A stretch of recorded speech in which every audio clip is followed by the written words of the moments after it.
that I keep thinking about. But still, the phone lines will be open too, so I want to hear from people.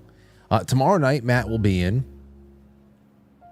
We'll talk a little bit about that yacht story. We'll talk a little bit about whatever the hell happens tonight in Chicago, but not too much. And then there is something else for tomorrow night that I had written down. What the hell is it? Oh, we got AI reviews. You know, all the new AI images that came out last weekend. We weren't able to review so much stuff. Really, really incredible. Next week is going to be fantastic. If I can get Rich Barris to come in to do a little bit of a review on the last Monday of the month on the 26th, it's going to be a banner week next week, as I always hope that they are, because then I'd have him on Monday, Timothy Gordon on Tuesday, my old history professor from Manhattanville College, Professor Lawson Bowling on Wednesday, Donald Jeffries on Thursday to talk about his new book, which all sounds just as interesting and everything else he writes, and then I don't know what happens on Friday the 30th. I was hoping that Fleckus comes in, but we'll see what happens there. Anywho, September is looking sterling. Just sterling. So, all right. If you are watching, no matter where you're watching, you can send in a super chat to quitefranklysuperchat.com. That is for everybody, no matter where you are, and I'll get that in real time over here. Well, I'll get it by the time I get off air. I like it reading those in the second half, especially right after intermission. And so if you want to give some shout outs or, you know, share a thought or two or a deer scene that can fit into however many characters are allowed, go ahead and do that. Be wonderful to hear from you. All right. Do I have anything else to say? No. But I will say this, just a little bit of a news roundup. After last night, after that first night of the DNC, I really haven't really watched that much of anything. I saw a little bit of a stream, got bored real fast, so I said, as usual, I'll wait until the highlights tomorrow. I don't got to be breaking any news. But I saw Tim Walz running out last night for his speech. Oh man, what a mess! And anybody out there in Minnesota, I know we had that one caller that suspected that Tim Walz is going to be the nominee. And I know that he was just as vicious as quite a few other governors during the lockdowns and all that other stuff. So anybody in Minnesota that can let me know, or anybody who has paid attention to this man in any significant way, shape, or form in the last, over his public life, has he always been this kind of a clown? Has he always been this dancing clown? Like what they have him doing, this, I don't know, this bouncing wad of dough. Very strange guy. But all he needs are the puffy shirt buttons and the red nose, and he's a literal clown. And I just don't know if he's always been this outwardly goofy, or if this is something that they said, hey, listen, you really got to ham it up because we're giving the party a makeover after the assassination attempt. We don't want to look so bloodthirsty and angry anymore. So we're going to go with our chuckling menace over here, Kamala Harris. We're going to give her a shot, and we're going to turn her chuckling habit into a joy thing. Can you be a goofy clown for us? So if you're in Minnesota, please get in touch with me. Leave a super chat so I can read it on the air before we end the show tonight, or email me and I can bring it up tomorrow night, whatever the hell it is. I just want to know if the goofiness is something that's just always there. And now that I'm thinking about the shape-shifting that's going on at the DNC right now, this huge Broadway production to complete the party's 3-week makeover, because that's all this is, okay? This ridiculous. They're shapeshifters. It's all shapeshifting. I did have another question that I did not have. I didn't pose the other night. But what does left-wing country music sound like? I guess I can always get off air tonight and go search around for it. But I'm just thinking about it right now, and I hadn't thought about it since the other night when we were on air. So I didn't give myself any time to go investigate. But what does left-wing country music sound like? I know that they part of the shape-shifting and the skinwalking that they did this past week was about, USA, our patriotism, how they're patriotic, the flag burners, the 1619 groups, they're saying this about themselves, that they're more patriotic than people who revere the right-wing rag that is the Constitution. But I know that they tried tapping into the country music feel that first night. So I just wonder, anybody out there who knows the scene, what does left-wing country music sound like? Do they sing about the same stuff? Is it like they sing about self-sufficiency and family and having a beer after a hard day's work? Or do they sing about government cheese and sterilizing children? Does the message change at all? I would love to know if anybody can give me some insight into this, because I don't know if it comes through lyrically or if it's just that everyone settles into that country safe zone with the music and the lyrics, and then they just make left-wing endorsements and kumbaya diversity statements and all that shit in between their songs when they're playing live or whatever, or when they show up at a DNC. So you let me know what the hell that takes shape in. I know how it takes shape in hard rock heavy metal. I've seen that happen over the last couple of years. I'll tell you one thing. There's a lot of people that have things to say about crotchety old Dave Mustaine. He is one of the few people who, as he's gotten older, his political opinions have aged like fine wine. You can say what you want about Dave Mustaine being a prickly sort of character, but he's gotten some things right. Certainly has. Okay, what else do we have here? Oh, okay, I got this from Rich Barris. Now, if he does come on Monday, we're going to go into this in depth, because this goes right into what I was talking about last night. Ready for this? Rich Barris tweets this out a couple of hours ago. He says, it's absolutely brutal out there for Republicans. Voters basically cannot stand the party itself.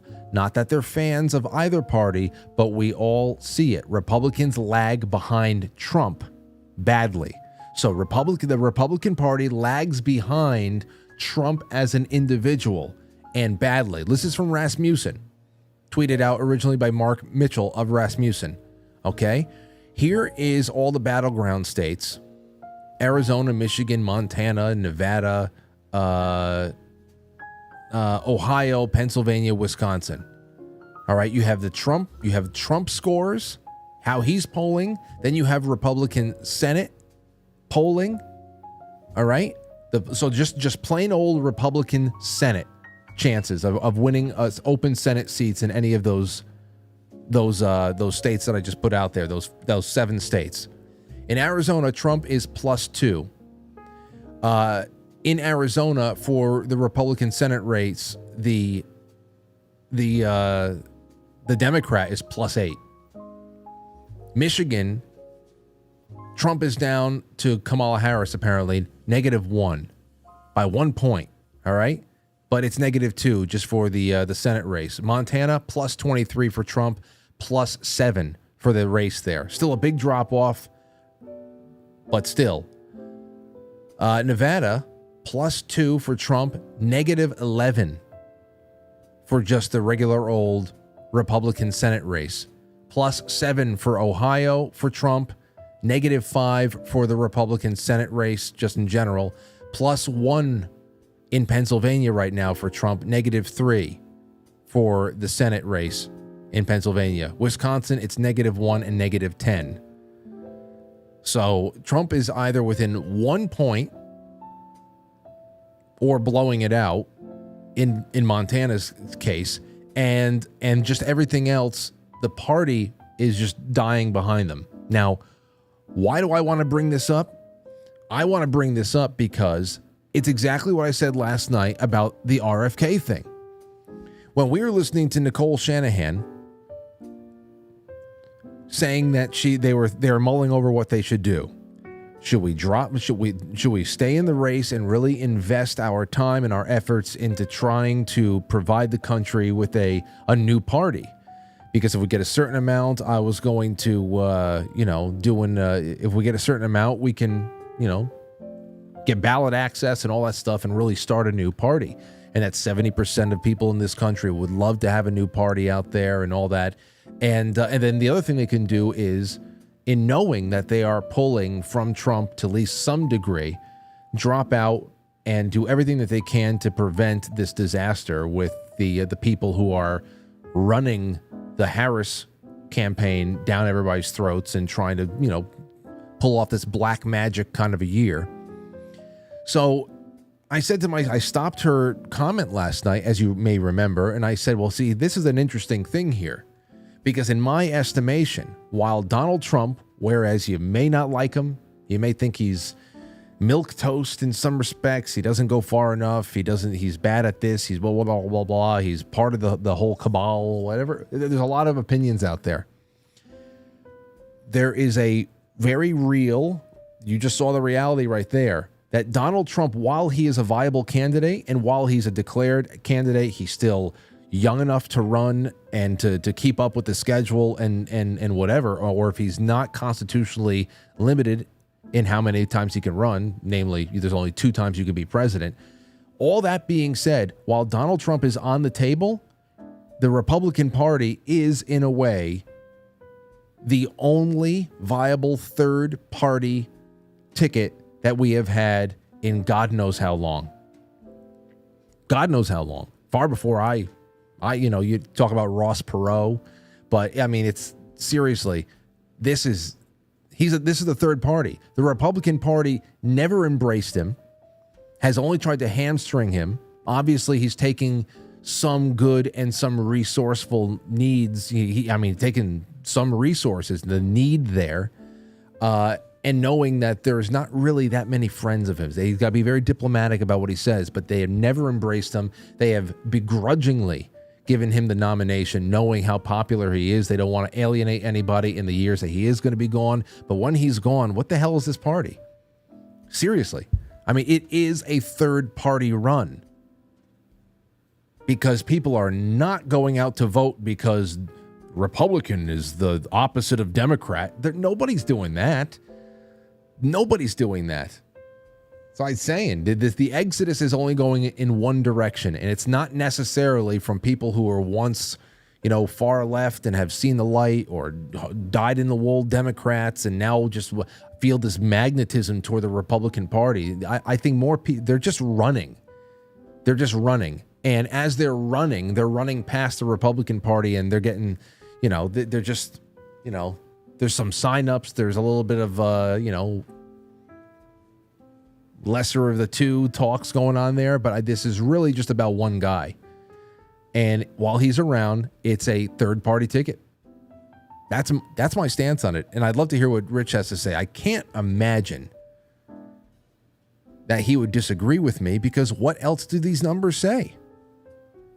Anyway, that's all I have to say on that. I also got this text message from somebody who said that they asked a friend whose husband is deep in the RFK campaign about the Trump rumors.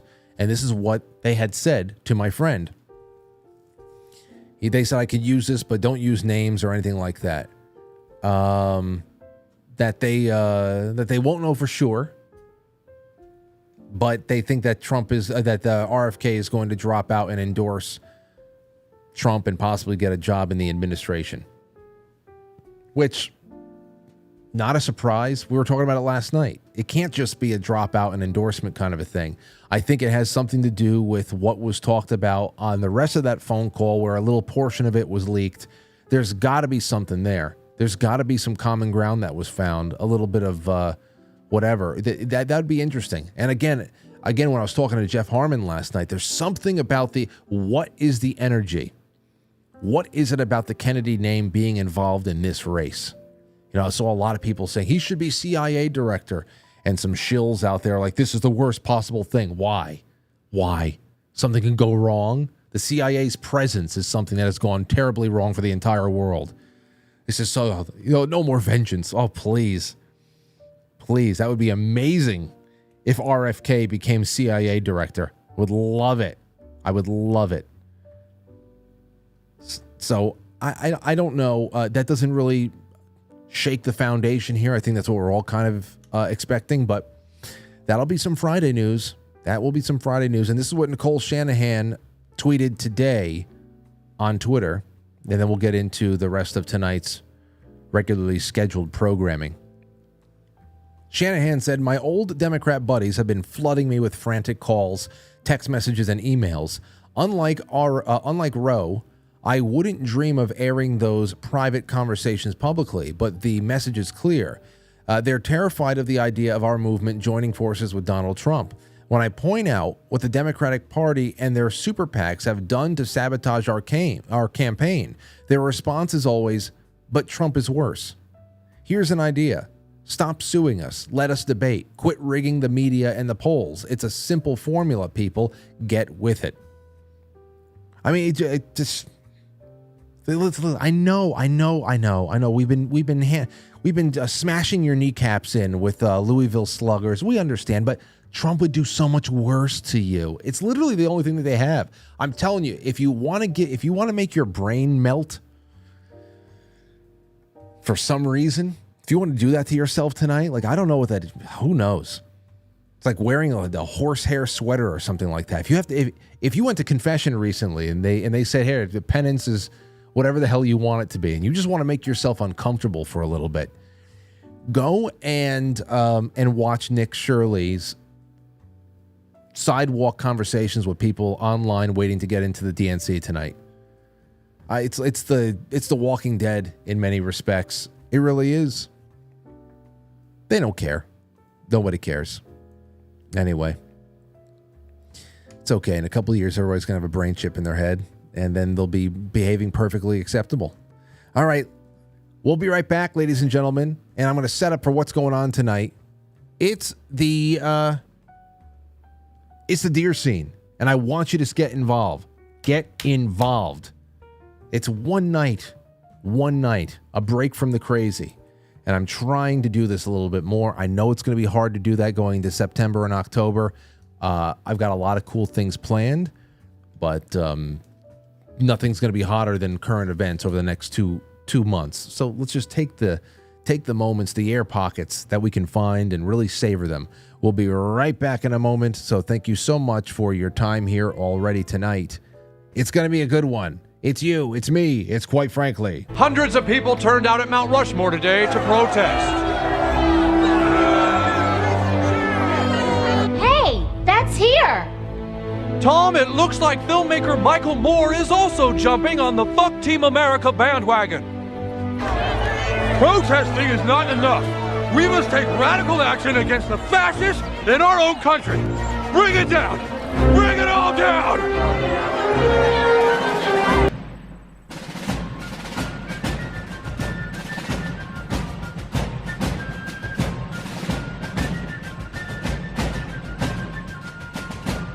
You let one ant stand up to us, then they all might stand up.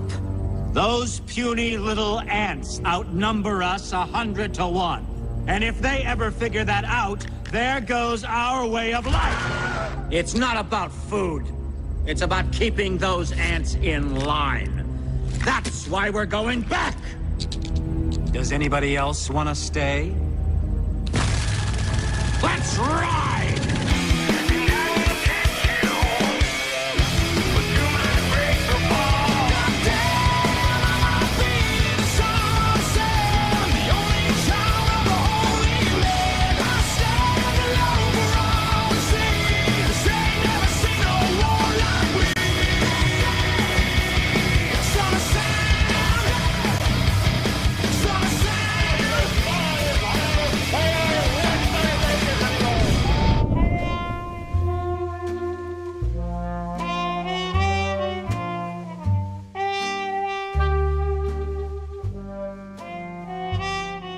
So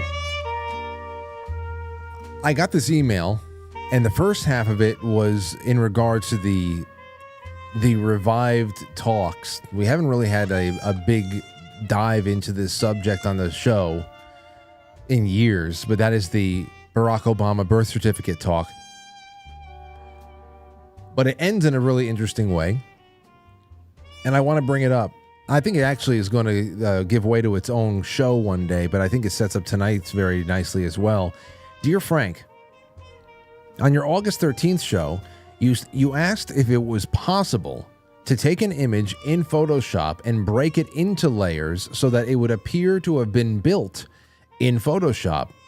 Well, I was trained in Photoshop and Adobe's suite of programs in college, and I have used it in my work for roughly 15 years. 7 of those years, I use the program every day. These are my bona fides to substantiate telling you that this would be entirely possible. I have not seen the file of the certificate in question. Regardless, with time, ability, and dedication, one could take the flat image and break it apart into multi-layered file, giving the illusion of it being native Photoshop file, rebuilding and retouching as they went along. With accommodations for the quality of work, this would mean that there is no simple method of telling whether the certificate was released as a multi-layered PDF on accident or if someone else broke it apart ex post facto. So that's just something to throw out there because it was a basic question of, that's what everybody was saying. No, we found it, we analyzed it, and they released a copy that was still broken into layers. If that is the case, was it? Did the layers come directly from the campaign, from the whatever the hell it was? I need to know a little bit more about it. It came up briefly. It wasn't the topic of conversation that night, but I think that was the night that we were talking about things that we learned in school and later found out that it was all false, but there's like little bonus topics that came up along the way. This was it, because nobody learned anything about Barack Obama's birth certificate in school, but still. One night we should jump into it. I gotta remember that. All right, so here is the second part of his email that he sent in. Whoever this is, because they said, I'm withholding my name, but please do not interpret that as lack of trust. Unrelated, Frank, but worth mentioning, there is a noticeable lack of non-overtly politic. Let's see. I lost my line there. Oh, there you go.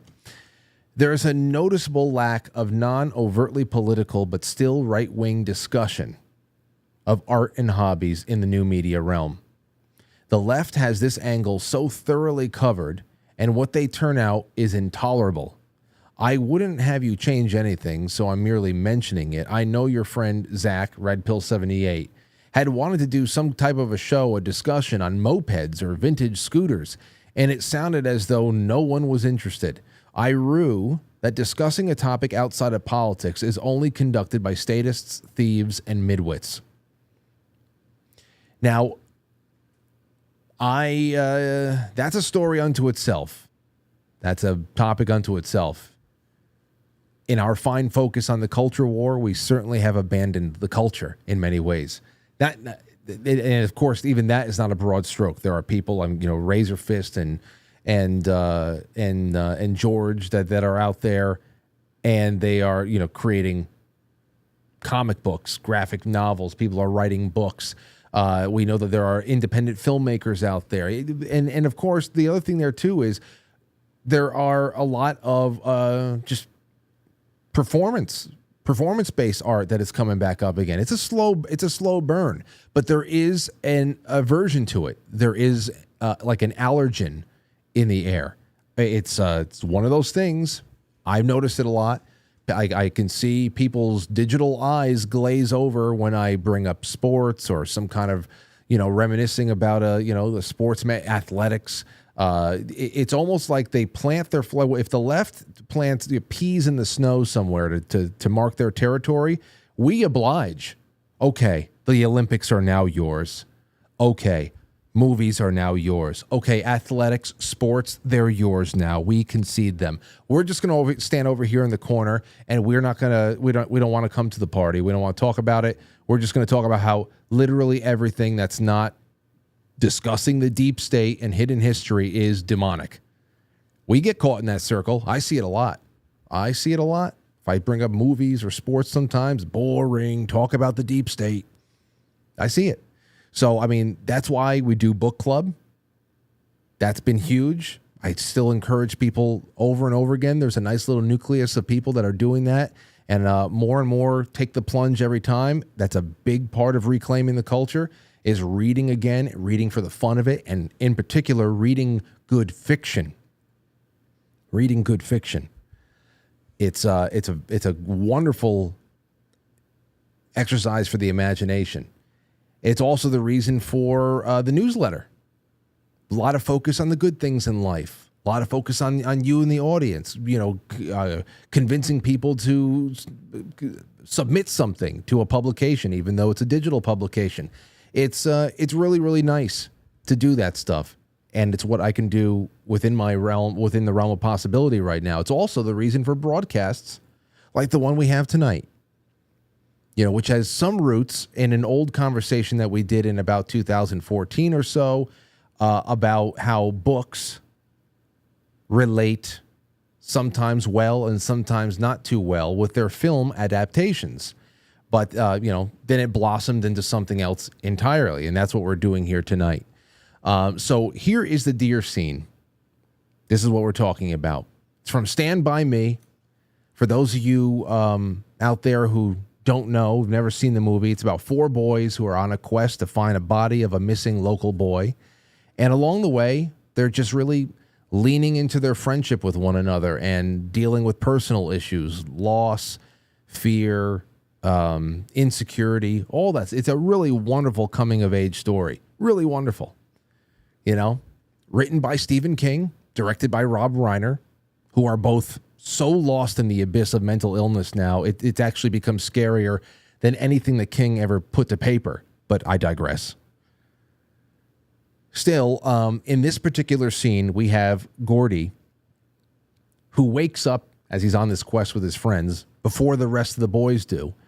And he takes that opportunity to go and sit by the train tracks and just have a private moment to himself. He's reading a comic book or whatever.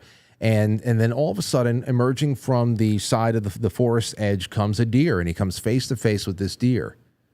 And he has this moment for himself. I'm going to show it to you right here. Here is the 51-second scene from Stand By Me.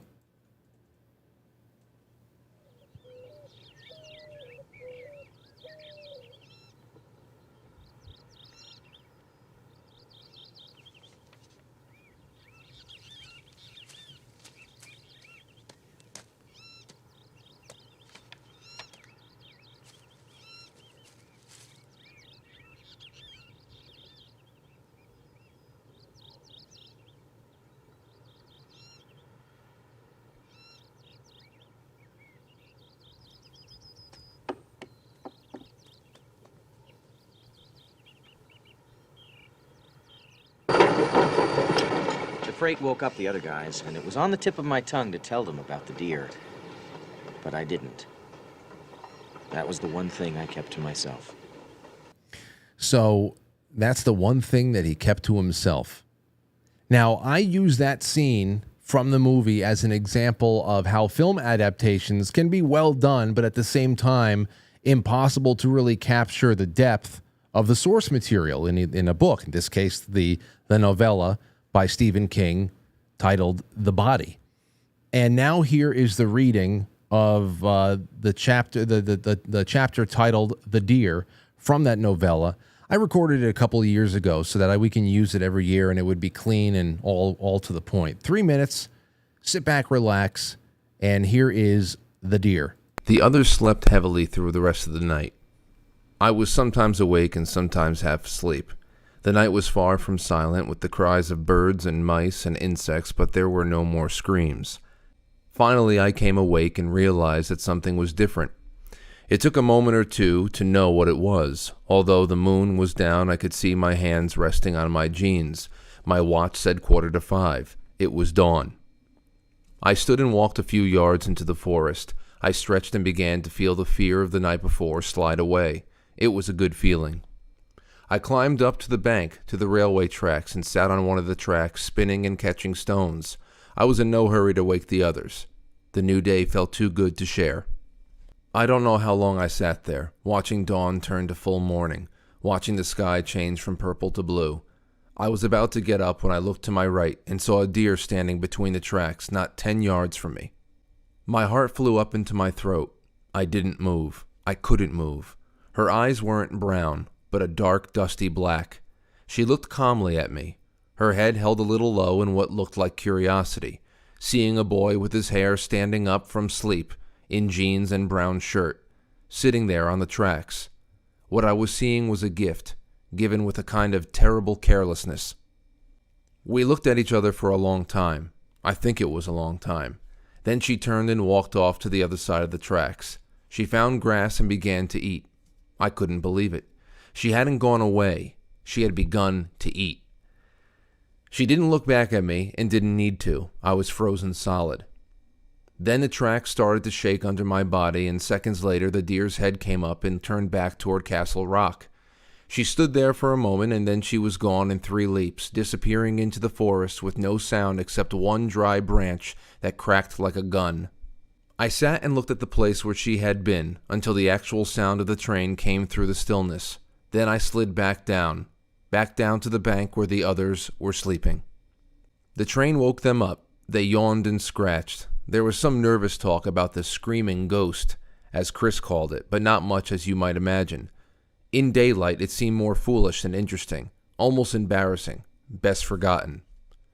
I nearly told them about the deer, but in the end, I didn't. That was one thing I kept to myself.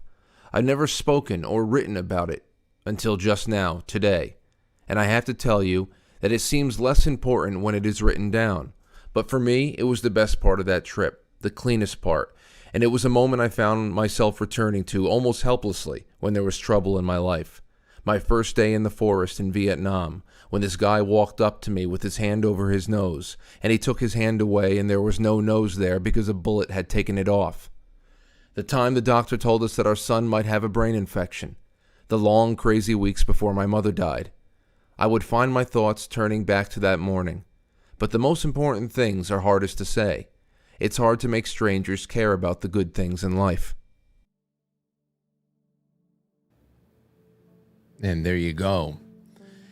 And it was that last line that really, I said, okay, yeah, this is a good enough topic for tonight. You know, books and their film adaptations, who did a good job, who didn't. Or even, you know, what was a good job that you couldn't possibly you can't do what the book did. And that was the case, because obviously Stand By Me is a classic. But the most important things in life are hardest to say. It's hard to make strangers care about the good things in life. Ooh. Now that brings us to where we are today in August 2024. And so I would like to invite you to tell me about a moment in your life that you're often called back to, a moment that may seem mundane or ordinary, but whose significance would be almost impossible for anyone else to understand. And you know what the fun thing about this is? That as we've done this exercise, I think we've almost downloaded the importance that these moments have had with people over the years, because you know, we've had so many things described over time. Oh, it was me alone on a beach in the Dominican Republic, and it was just me. There's nobody there, and the sun came up, and even though there was other people in the world that day in that time zone watching the sun come up over the horizon, on that beach there was nobody but me, and I almost felt a sense of embarrassment to be there alone with the sun, and it is very, very powerful. Stuff like that you don't forget. We've heard a lot of stories like that over the years, and it actually does come across as important. I can see how that made an impact, especially when people give you a little bit of the background story of what's happening to them at that moment. All right, let's do a little bit of this. This one is from Matt from Montana. He says, Frank, I have a deer scene with a twist. A big part of my life and a way to connect with nature is fly fishing. It's a passion and an obsession. The other night I was wading in the creek, feeling the water rush around my legs, casting in the pockets of water around the boulders and stones. I looked upstream while casting and saw a beautiful buck in the middle of the creek. He was crossing and drinking the cold water, unconcerned with my presence. As I was watching him, I noticed a hummingbird, also in the middle of the creek, hovering a couple feet from me. After a minute, I drooped my rod tip and stopped fishing. My focus was on the hummingbird. I stood there in the stream and watched him flutter for what seemed like hours right next to me. It felt like we were connected, I actually held my hand out as if I expected him to land there. It didn't happen, but we had our moment in time, and I respected it. I didn't catch a fish that night, and that's fine. The amazing thing about fishing is that it is usually not about catching a fish. It's about the experience of connecting with the world without distractions that we create. I love that. That's Matt from Montana. Thank you for that, Matt. Here's one from GETTR, and I'll put up the call-in number. There you go. The open line is 914-200-0269. You know what the topic is. Do not call in talking about Tim Waltz and his dough jiggly face. Don't do it. GETTR GETTR says, a couple of months ago, my girlfriend was working in the yard feeding our chickens, and she had the feeling that she was being watched. That pretty much lasted all day, and when I got home, she pointed out that a white deer that had been watching her from the bushes in the fence. This is actually the year that we've gotten 2 actual deer stories. I watched while she slowly approached the deer as it allowed her to pet him over the fence. When I approached, he really didn't care about me, but didn't run either. Instead, he would follow my girlfriend along the fence and seemed to be looking for a way to get into our yard. He seemed to really have a crush on my girlfriend. We opened the gate in the fence, and he came in and adopted my girlfriend as his caretaker. We made room in the chicken pen for him to sleep in. I recently got him a soccer ball because he likes coming up behind the chickens and using his head to scoop them up off the ground and launch them into the air. Now he spends more time playing with the ball. He really gets along perfectly fine with the chickens, but will still sometimes launch one into the air for fun. That's pretty funny to think about, to be honest. He enjoys it when I pet him now. Sometimes when I drive on my way back home, he'll be jumping around in the pen like a pogo stick as he runs laps to entertain himself. He responds to his name. He wags his tail when called. He has an interesting personality and seems more intelligent than I imagined a deer to be. He likes to lick my hand when greeting me and loves to have the nubs on his head rubbed. Well, I included this because it is a literal deer scene and just a deer adoption. It's a little bit off the mark as far as, whatever, but it's a deer. I had to include it, and it's a nice story. Okay. Let's see here. 914-200-0269. Take your calls as they come in. I just saw a few flutter in my face, but I was reading over here, so just time it and stay consistent, because in between posts, I'll be looking to the phone, so don't give up. Okay. Mulaney.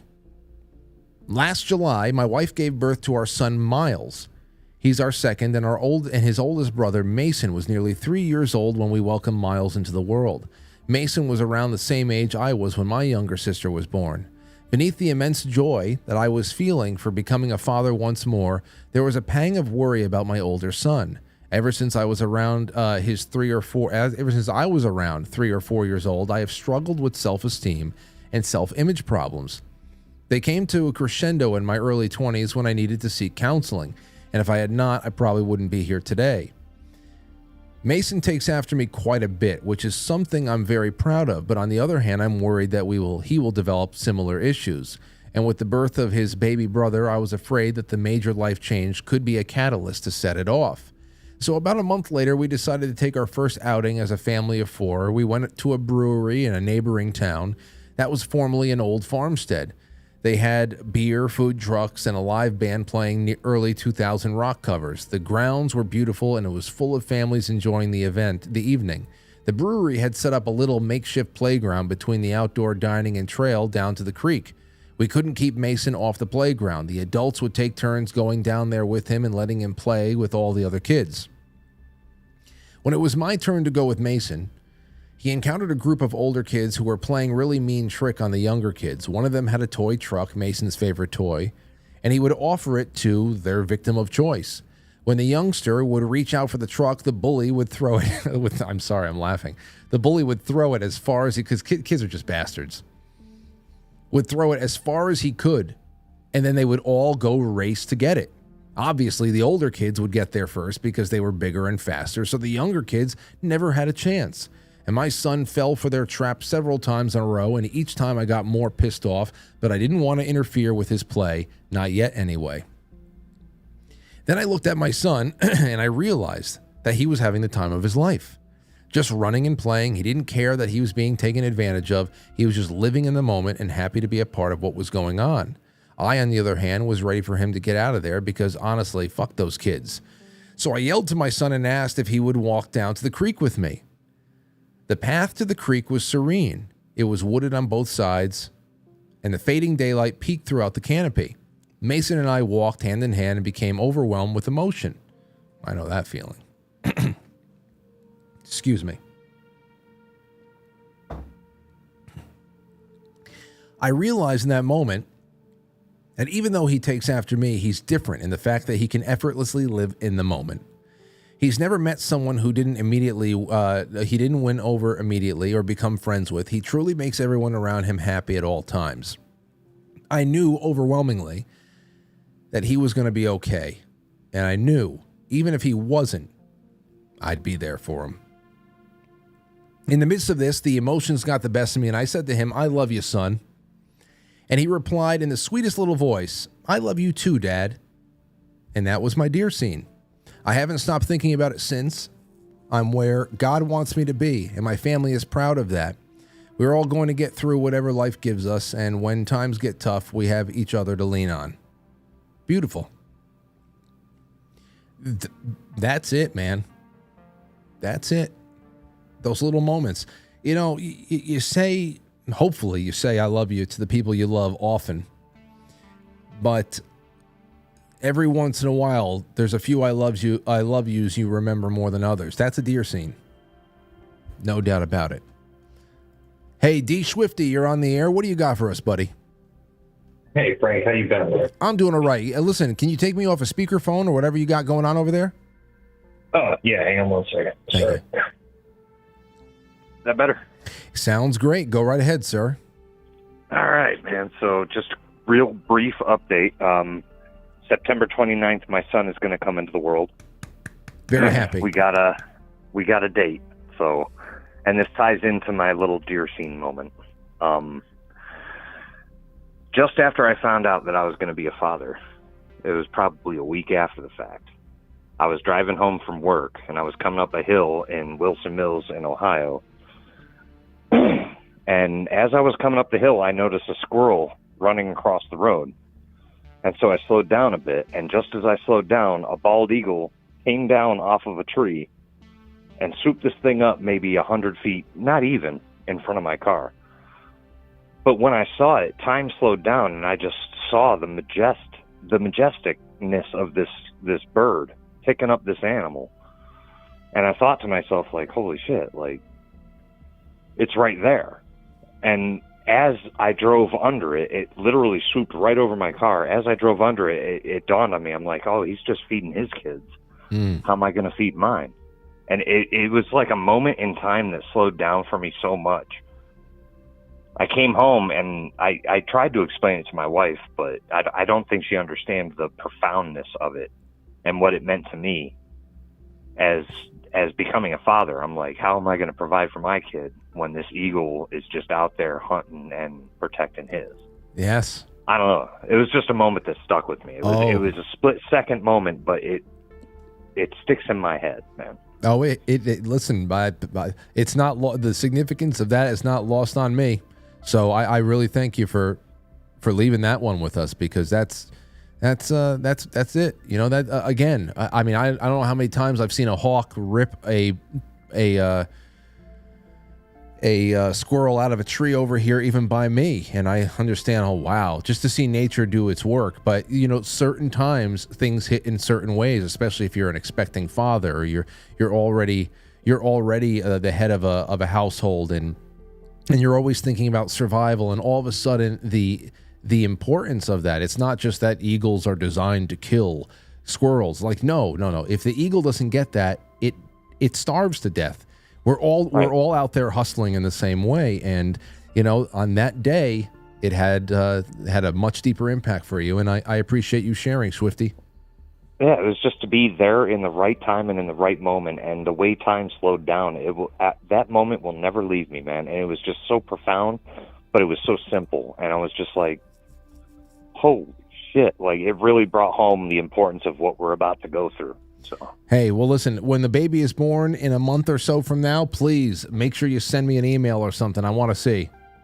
I'll send you pictures, man. All right, brother. Thank you so much. All right. Yep. Later, bro. Take care. And since he gave me a story about an eagle, I'm skipping ahead to another story with an eagle. I said, I have to go to this one now. This one is from Ramsey WJ. Frank, I have a few deer scene moments in my life, but this one happened with my wife. My wife, Tracy, and I had been struggling with the decision that regardless of which path we chose would change our family's life. The decision was mostly up to me and Tracy. Being the amazing wife she is, she said that she would support me either way. So we hopped into our car and headed out to the woods where we got most of our productive thinking done. The decision to be made was whether I should retire from the military or put my packet in for the next promotion board. I really wanted to try and get promoted again. However, I was not sure that would be what is best for my family, and after 30 years in the military, I was getting a bit tired, to say the least. We got out to our spot on Fort Leonard Wood, Missouri, near the Piney Valley Golf Course, just off the Big Piney River. They had some short hiking trails there and picnic spots. Just before starting our walk, Tracy said that I should ask the universe for a sign, something that would be for me and our family's highest good. So on our quiet and slightly somber hike, I had this thought at the forefront of my mind. We had been out there walking around the woods for about 30 or so minutes, and nothing was jumping out at me, and we were starting to get cold, so we decided that we would head back to the car. After a few steps, I turned around to tell Tracy that I didn't get an answer, and there it was. Across the field, high in the leafless tree, sat a bald eagle, and it was staring directly at me. Our gazes locked, and in that singular moment, the answer was given, and the answer was received. Now, on the surface, you would think, oh, bald eagle, the symbol of USA, that means it's time to go for the promotion, and you would be incorrect. In that moment that our eyes locked, I had this almost overwhelming melancholy, I should say, and a sense that this was a grizzled old eagle who was tired, resting on that tree branch, waiting for his stupid humans to leave so that he could grab some dinner. The answer was loud and clear that it was time to retire from the military. Even though we were cold, Tracy and I sat down right there where we were and just watched this old grizzled eagle. Not a word was spoken for the next 30 minutes. I can't describe how much weight that encounter lifted off my shoulders. This was a message from the divine saying that it is okay. You can lay down your burden and move on to the next grand adventure. The very next day, I went to my unit and started the process to retire. 53 weeks later, I went from being in the military to my next grand adventure as a civilian. In the moment of that time, I didn't cry. I was too overwhelmed with relief. But at times like now, when I think about this moment, I get a little misty-eyed. Not from the sadness or melancholy for retiring, but from the joy of the momentary divine connection with that magnificent eagle. I have attached a photograph with my message. Let me see here. Oh, so here, obviously, it's a phone. Not like, let me see. Where's that? Boom. That's what he attached. Sitting right there looking down. Now, it's from the phone camera. So, we can't make eyes with it right now, but you know how that is. The others slept heavily through the rest of the night. Stop. You shut your goddamn mouth. Excuse me. Can't make eyes with that eagle right now, but you know that is something that's going to try to take a picture of the moon, you know. Thank you so much for that. What a great, great story. Let's take a call. All right. 620, you're on the air. Go ahead. Frank, it's Shannon from Kansas. How are you, man? It's great to have you on, Shannon. What's on your mind? Hey, man, I was getting ready to call, and then the first guy you called, that you talked to about the eagle, I was calling you about an eagle, and it happened. It's been 20 years ago now. it was right before my daughter was born. I used to take care of gas compressors and gas pipelines and that sort of thing. And my father-in-law, he was an old retired biker. I mean, he was just a hard guy. I mean, he raised his kids hard, and my wife was hard. I mean, she was hard to get along with too. But we were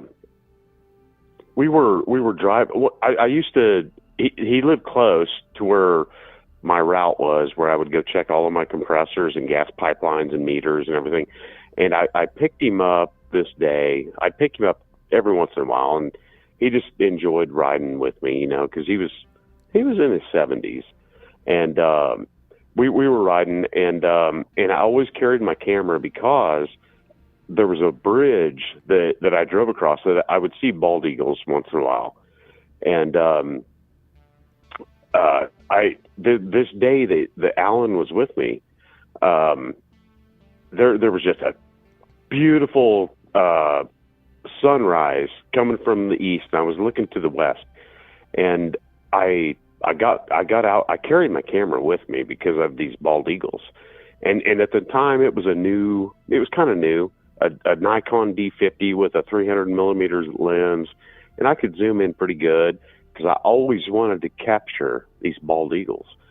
And we come across this bridge, and I saw these eagles up in this cottonwood tree along the river. So I stopped and I said, Alan, I said, I'm gonna get a picture of this eagle, because he loved eagles. He was a Harley Davidson guy, and he loved eagles and all this. So I get out and I set up right there, and this eagle comes flying down toward me. I mean, it was probably 200 yards away from this cottonwood tree where he was perched. He come flying down toward me, and it was like he was gonna. He didn't pick up a fish. I thought he was going to. He was like flying a foot over the water, and I got 3 or 4 really good pictures as he was flying, and I didn't see him pick up a fish. That's what I was hoping for.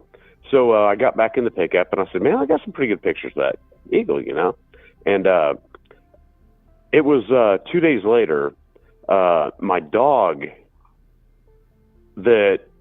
she's an American bulldog, and she always laid beside my chair in the living room. And my wife had a dog. These were dogs before we were married. They're from another marriage. Okay. Dogs. All right. Okay. And she her dog laid by her, my dog laid by me. Mm-hmm. Well, it was like 3 days later, my dog was like getting on the couch by her and laying her head on her belly, and she did that 2 nights in a row, and we thought, man, that's weird. We never seen that before, and we found out she was pregnant. She went to the doctor and found out she was pregnant, and my dog always laid up by her, and just laid her head on her belly. So how do you connect real quick so we can move on to the next call? How do you connect the eagles to the dogs and the pregnancy? Because I had never been able to get that picture of that eagle, and it just the joy that when I got that picture framed and gave it to my father-in-law, just the joy. He had tears coming out of his eyes, and I said, "This is the day that I think your daughter was pregnant. Got pregnant." And well, that is. I didn't say it like that. Well, no, it's apparent the what you'd be getting at, and the fact that is all those things clustered together. A rare find, just to have that kind of that dazzling moment in nature, especially that experience. Yeah. Well, that's a wonderful story. All of it, and it just he just, man, when I just can't get over this is a hardcore biker, and he just broke down crying when he saw the picture of that eagle. And when I told him that You know, when we gave it to him, it was after we knew that she was pregnant. But we gave him that picture, and he put it all together.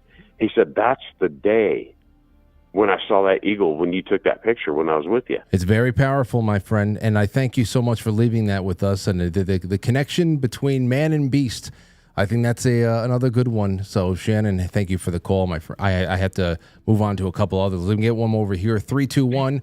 How are you? What do you got for us? Hi, Frank. It's Patrick. Oh, I have a Patrick. deer story. Yeah, I have a deer story that involves a deer, a book, and my daughter. Okay. Okay. At the time, I was separated from her mother, and I lived about 45 minutes away.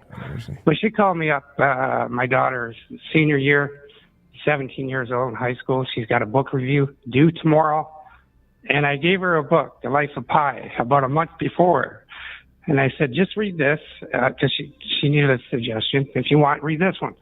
And she called me out in tears. She didn't read it. She didn't have a book report. It's due the next morning, right? So I go pick her up.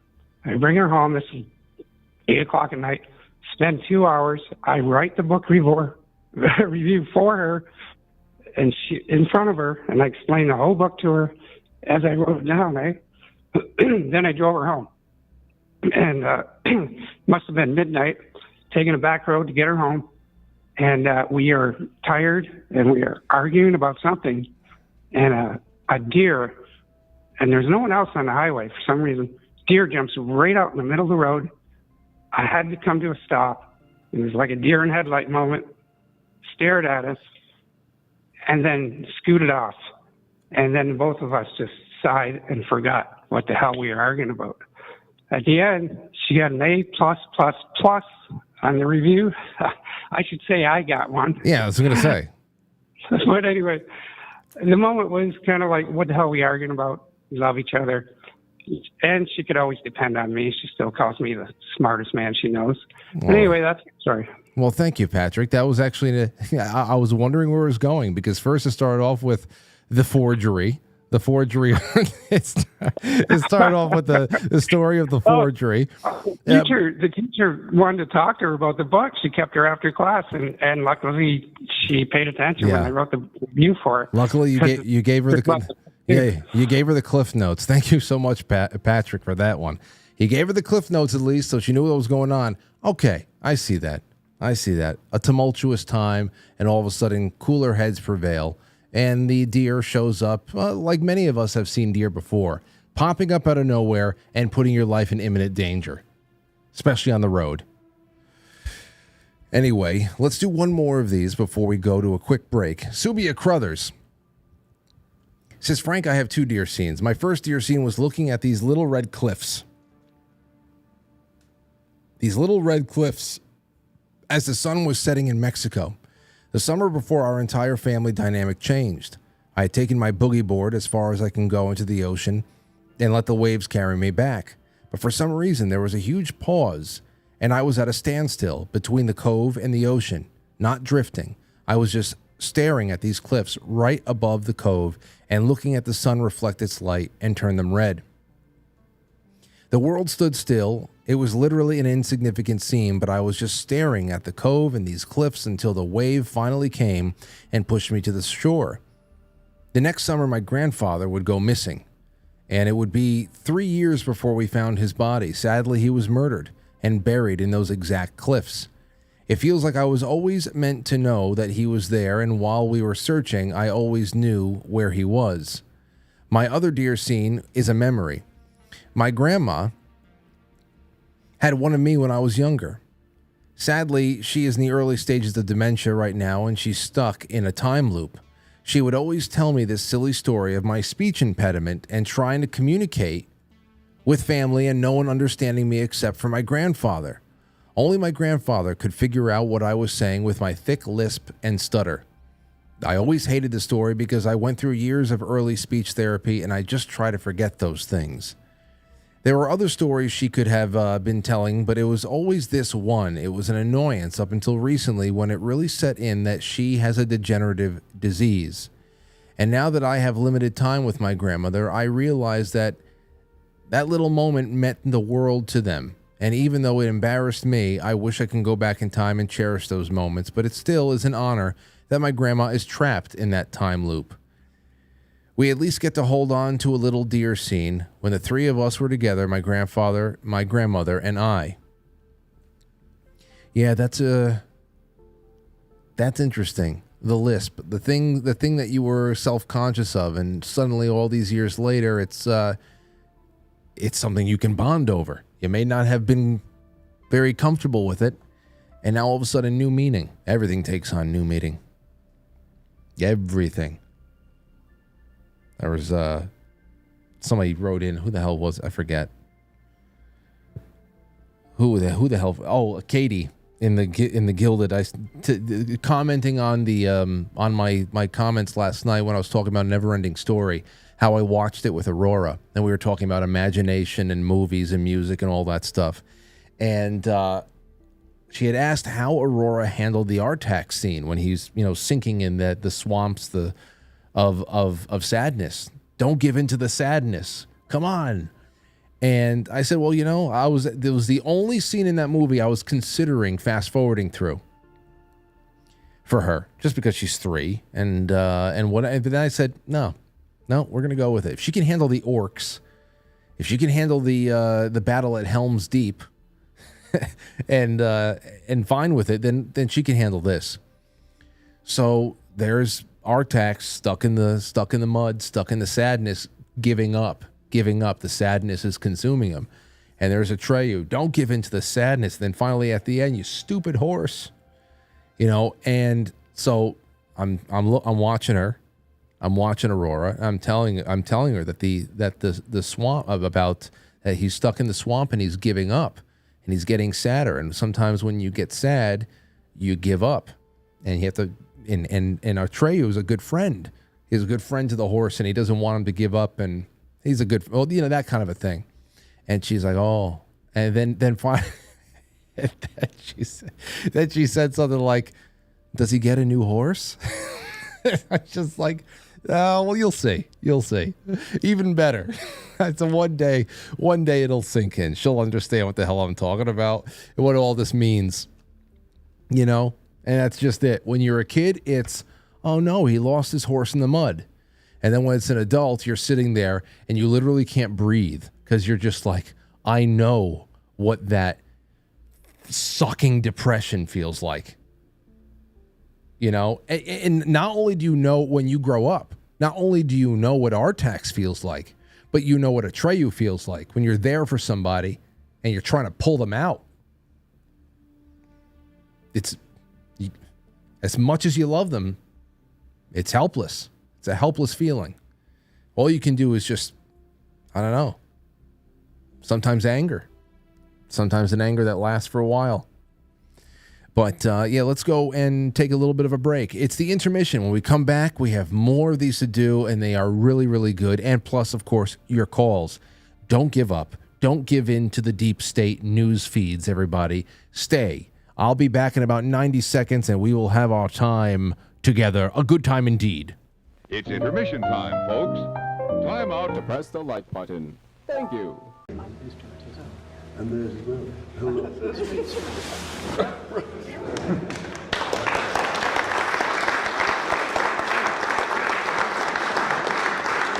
Quite frankly.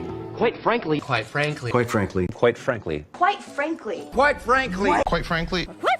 Quite frankly. Quite frankly. Quite frankly. Quite frankly. Quite frankly. Quite frankly. Quite frankly. Quite frankly, guys. Quite frankly. Quite frankly. Quite frankly. So everybody watch. Quite frankly, with Frank.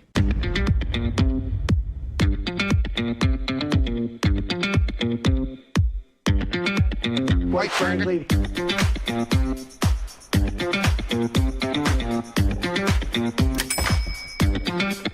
How dare you?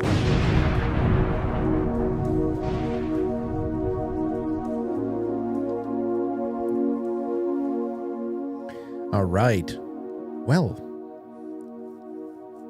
my friends. Okay, it's 808. 808 drum. And we're in the second half now. Okay, so let's see here. Let's get into the super chats a little bit. Quite frankly, superchat.com. We got one from Stowstube. Thank you so much, Stow. Jay Britz is before that. Jay says, I always love the deer scene reflections. Thanks for all that you elicit, Frank. Well, it's literally my honor and my pleasure. Does he get a new horse? I was just like, yeah, well, we'll see. He gets a luck dragon, actually. Even better. And of course, at the end, our text comes back. So you can see in the movie, you see him running around. You're like, yeah. But, it's just one of those things where you just like, still going to be in that phase for a while with Aurora, where you're having a conversation and they're really, really functional, good, deep conversations. She's asking really interesting questions, but then you'll be in the middle of an answer and then all of a sudden she'll ask something totally stupid. And she knows it's stupid. Like she knows I'll use a word that she knows and she'll derail the entire, like, what was it? I don't know. She asked me a question about, and I'm telling her about defining a word or something like that, or a situation. And I might have said something like, yeah, but that's something that you learn over time. She knows what learn means. And she stopped the whole conversation to say, learn? What does learn mean? Like, all right. I looked at Lauren. I said, I thought I was having a conversation. It's funny. You think you're having a talk with somebody, then you realize you're not. It's like, all right, next time. Anyway, 925 Wild G says, I forgot nothing. I got nothing for a deer scene moment. Sorry. Well, that's fine. All right, let's see here over on quitefrankly.tv. Let's get into the gold pills and see what everybody is doing over there. Sean Joe, thank you so much. This Thirst for Knowledge, thank you for the cookie. And J-Sem says, excellent show. We got more of it coming up. Let's get into another one, shall we? Because why stop? All right, Supermom. Supermom said this, my deer scene experience happened when I was visiting Ireland in 2022. On the first day of my trip, my friend was driving me around to see the sights in the village where she lived in a county in County Mayo near Louisburg. It's been raining the entire day when I was there, which made it difficult to capture decent shots of the beautiful landscape. As we traveled along the narrow road in the valley of the Mirilia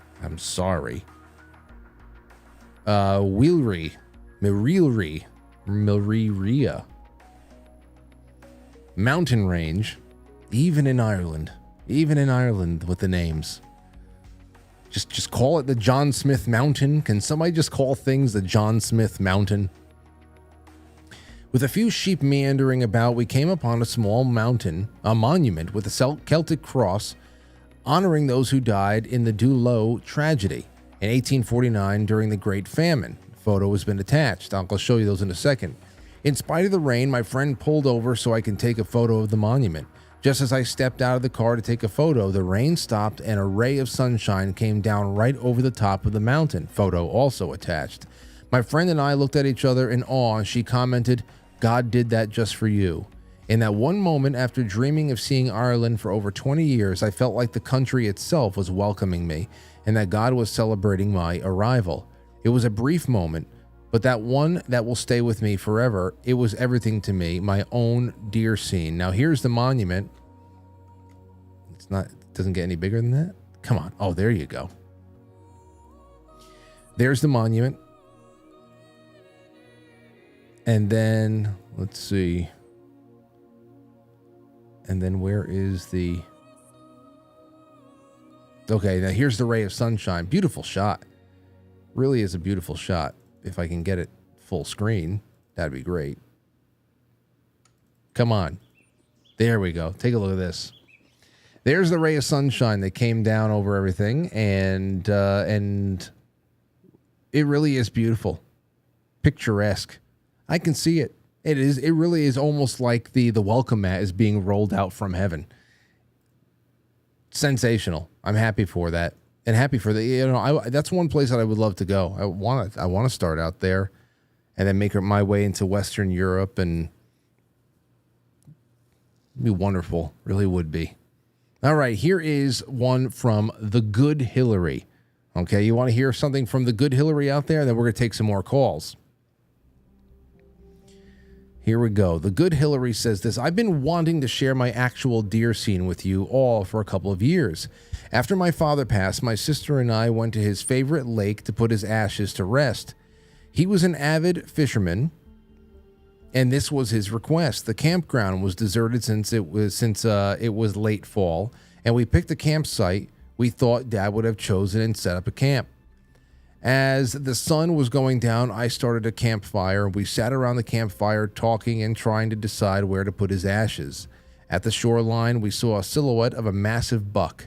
Suddenly, it started to head toward us. It was dark now, and the buck came right up to our fire. He was so close that we could feel his breath. We stayed perfectly still in our chairs and marveled at the beautiful animal, even though it was very odd for him to come so close to the fire. My father always loved deer, and I had a strongest feeling when I was looking into this deer's eyes that my dad's spirit was there. I spoke in my head to him, telling Dad how much I loved him and missed him. I was feeling his presence for what seemed like a long time that was probably only 10 minutes or so. That is a long time. Soon I got the thought in my head that this was a pretty weird thing, and maybe the buck had rabies or something for being so close to the fire, but he immediately snorted after that and walked off toward the lake. He walked along the shore and circled near a tree in the water and then left into the dark night. The next morning, we went to look at the tree and found a perfect spot at the base to bury Dad's ashes. The experience was an amazing gift to feel Dad's love one more time. Really something else. All right. 914-200-0269. Had a couple pop off. Couple coming in. Oh, this one's a short one. Let me do this one real quick. This is from Maria. She said, when I was a preteen, my family visited the Montreal Biodome. The moment that stuck out to me most, and I still think about to this day, was spending a long period of time sitting at the glass wall of the penguin exhibit. As a penguin floated in front of me, it just stared back at me, and I'm not sure, how long that we sat there staring at each other. But I remember it being long enough that my family kept telling me that we had to move to the next exhibit. It sticks out in my mind because I remember having an internal conversation with the penguin as we stared at each other about how he was stuck in one area with no room for growth, and how often I felt the same way in my family, having the same conversations and moments with no growth or enlightenment. I remember being pushed to move on from that moment to seek the next fleeting moment of entertainment. And the moment is one I look back on because it sums up the major difference between my family and myself, as well as many other people in life, always looking for the moments of entertainment and distraction instead of enjoying the current moment and connection and conversations that really create a meaningful life. You know, how relatable is that one too? Just wanting to move on to the next thing. But wait, let's soak this one up. And this creature is telling me something. It's floating around in the same box it's been floating around in probably for months. Just having that moment together. Yeah. 229, you're on the air. Go ahead. Hi, Frank. How are you? I'm well. What do you got for us? Who's this? This is Ellerby. I've called you over the years, but before you lost my number. Oh, no, that's probably from, it was probably just when we had Skype going. I can't, as I've said before, I can't do any storing of contacts on Zoom, so. No, I know that. I know. I am actually, just for background, I'm actually the girl who lost time with the weird camp overnight with the weird, yeah. Yes. That's me, and which you don't know, which I never told you, but my son and I are the ones that sent you the newspaper clippings that you have of the Hindenburg. Oh, it's right here. It's right up on the wall. Right behind me. I know, but you did not know that the girl who lost time and her son were the ones that sent that to you, so now you do. Now I do. Wow. Oh, there you go. Very strange. I know. No, I've heard these, and I haven't called in a long time, but I've heard and I've listened to you for years. You're fantastic. Thank you. Well, you know you are, but and your range is amazing. But this particular subject matter you've done for years, and I've listened to most of all of them. I think I have, at least for the last, I don't know how many years, but I've never called in. But I have one story that has always kind of haunted me. And when I was a young girl, well, I went to a very small private school in the South, and we started out in, I guess, pre-kindergarten with about 15 people. And there was one girl that was in my class, and it was one of those, you know, pre-kindergarten through 12th grade kind of schools, but it was less than 300 people. And right after prom, and right before we took SATs, and we had a big sleepover, and of course we didn't sleep. And then shortly after, she was killed in a car accident. And her mother was a single mom, and she promised her mother that she would never drink, she would never drink and drive or anything like that, and she never did. But we live in a small southern, you know, deep South, where, you know, it's all these adjoining towns, and so a lot of kids go to the same school, but they live within, you know, 15 miles of the town. And her only ride home to make curfew had been drinking. And she got in the car with the girl because she was afraid to miss curfew. And the girl had been drinking, and she hit 3 trees doing like 110 miles an hour, and they were both killed. And it like wrecked us as kids our junior year, and it always haunted me. And so then a bazillion years later, after years living in Manhattan and years of living abroad, and here I am, an older single mother, and I'm living in the South in a different town. And a lot of my friends, was raising my child alone, so I would be mom all day, and then I would work in my studio at night. And a lot of my friends, or people in my neighborhood that were my friends that I had known for years, would come over in the evenings, and a lot of them drank too much, and it was a hindrance.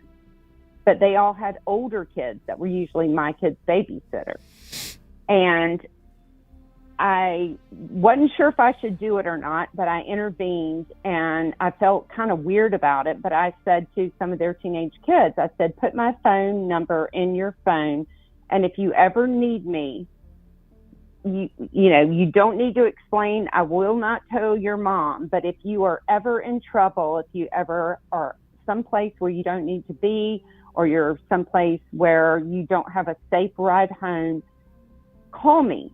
And this is my number, and I will figure out a way to come and pick you up. Well, one night, one of their mothers had come over in her golf cart, and she was, of course, I don't know how many Chardonnays to the wind. And my phone rings, and it's her teenage daughter. And I said, your daughter is at a party, and she needs a ride. And so I got my child, put him in the car seat, and the mom was just, whatever, got in the car. We drove to the party and picked up her child, and I was so worried that she was going to be angry with me, but she was talking nonstop. I want you to know that when we drove back into my driveway, and I lived on a golf course, and we had a wrought iron gate, as I was pulling in to the drive, there was a pregnant deer standing on the concrete in my driveway staring at me, filled with a baby. I mean, the biggest belly, like I can't even imagine, standing there staring at me. And I pulled in and I looked at her, and she just stared at me. And she wouldn't even run. And I rolled the window down and looked at her, and I even spoke to her, and she didn't run. And we had the eye to eye thing, and it was like, it was the most bizarre, I'm getting chills even telling you about it, but it was the most surreal, serene, craziest thing. And then finally she ran across the road behind my driveway over into my neighbor's yard. And I got out of my car and I stood there and I looked, and she had stopped and had turned around, and she was staring back at me. And it was like the oblivious Chardonnay mom was like, whatever.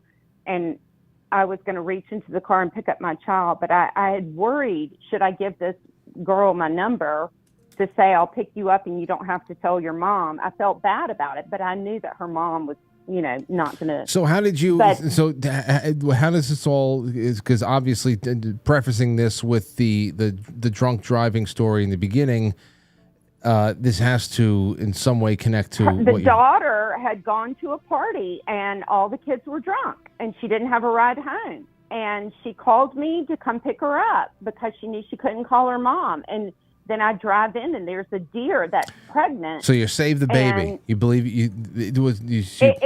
I don't know what it means, Frank, but the way that it made me feel was like nature was telling me I did the right thing. Mm-hmm. And here I am raising my child on my own and questioning every single thing. I know as a parent, I don't think there's a parent alive that thinks that they're a good parent. I mean, I think that I love my child more than life and I would do anything for my child. But because I love my child and I'm a human being and I'm an honest, authentic human being, I don't know, there's a lot of authenticity out there, but I think we all sit there and feel like failures, especially if you only have one child. If you have two and you have one child that excels at something and the other one doesn't, then the one that doesn't, you don't blame yourself. But if you only have one, and they're not good at something, you think it's somehow your fault. Yeah, I can see that. Yeah, it's the truth. So you know what you do, and you know what, Ellerby, what I would say is, as we move on to a few other stories here, is there is obviously a lot of symbolic. There's a lot of symbolism in that pregnant deer there on a night like that, where tragedy has struck so many people, and suddenly you had somebody take you up on an offer to avoid what could possibly be a deadly, dangerous situation. That right. I shouldn't have done it. But no. Well, because the other thing there too is you don't know what that means for that girl. And thank you so much for the call. I'm sorry to have to cut it. Well, it's not short. It's about 10 minutes. But you don't know going down the line what the girl with the wino mom and all that stuff, that's something that she may do for her children and her children's friends, and she may be the hero that intervenes on some kind of deadly timeline of events, and that is just like paying it forward. And there's there is something there. I don't know what it is about the placement of deer or just animals, that there's just some way where there's a tip of the cap. You did something well. It may look like just regular old animal curiosity there, but it's of course the pregnant deer thing is interesting. You're talking about a mother incubating life designed to protect that life and to foster it in a way, shape, or form. And what you did there that night is you were I don't know, maybe that's your reward for making sure that one more life just got home after a night of partying. Because God knows how many people have lost their lives after that. All right, let's go to another one. Pete. This one's a really good one. Peter says, one sunny afternoon in July of 2022, I took a routine trip out to my grandfather's. He had just turned 93, and I had taken on a wise look in his eyes that only men of that age can possess. I was there to do the yard work, as has always been my job. He was a father figure to me due to my father dying suddenly when I was only 4. Yard work was something he taught me, and here I was maintaining his prized villa, a beautiful old garden of a stubborn retired Calabrese farmer. He couldn't help much. His gait was closing and his hips couldn't support bending anymore, but he barked his orders and watched intently. After the work was done, We had to cross the yard back to the house. This was a walk I will never forget. The man who made me who I am today held on to the inside of my elbow as we walked across the little 50-foot lot I grew up in. When we got to the patio, he pulled on my arm to get a little extra help up onto the brick. I said, "You all right?" He gave me a smile and chuckled so far in his thick Italian accent. It was in his eyes. It was in his eyes. I told him I loved him, and he said the same. We ended up parking on the patio bench for a few minutes, enjoying a moment. Part of us is still on that bench together. I still maintain that yard for my grandmother, and every weekend when I pass that bench, oh boy, I can really feel it. A liminal space meets a deer scene, I guess. 2 months later, he passed. He said it was the same year as your stepdad, Skip. Kind of felt like we were going through it together. Well, 93. Look at that. That's beautiful. What are those, pears? Are those pears? They look like nice pears.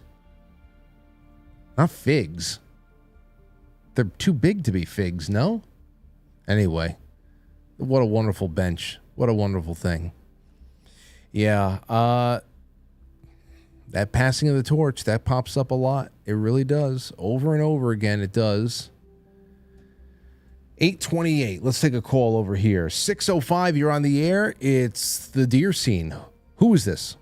Hey, Frank. How's it going? I just wanted to call in and relay my story about how I almost got ran over by a deer once. Okay. I was coming home from school, and I think it was either January or February, and it was snow everywhere. It was a gorgeous winter day, but it wasn't sunny. It was very cloudy, and snow everywhere. And so I'm walking home.